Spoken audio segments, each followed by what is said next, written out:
So let's put on our shard lenses to see where cultivation may be pulling the strings.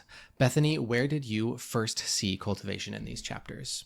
Something that stood out right away for me was in chapter 7 when we saw the way Lem was able to help Tress.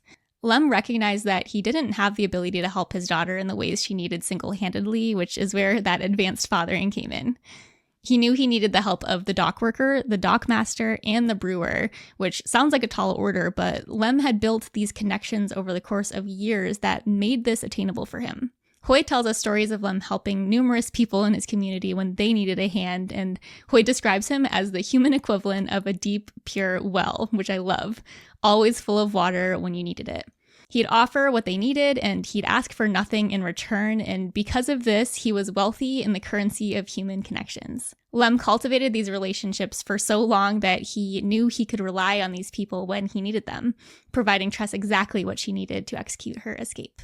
When you put it like that, I think Lem is a pure vessel for cultivation. There's something so wholesome and honorable in the act of giving to your neighbors with no thought of anything in return.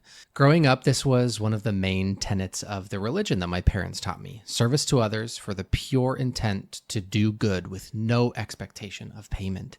And while I don't practice that religion anymore, it's one of the things that I still hold most valuable about my upbringing.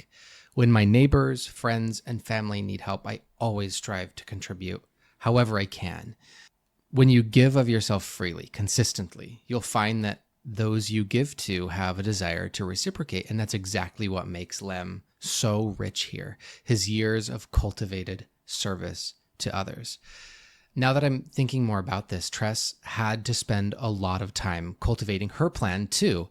And in our last episode, we had an in-depth conversation about the concepts of brilliance and ideas. Tress says in an earlier chapter that although they might not be brilliant, they devise a plan made of small steps that put together might seem brilliant from the outside. This is a beautiful example of cultivation.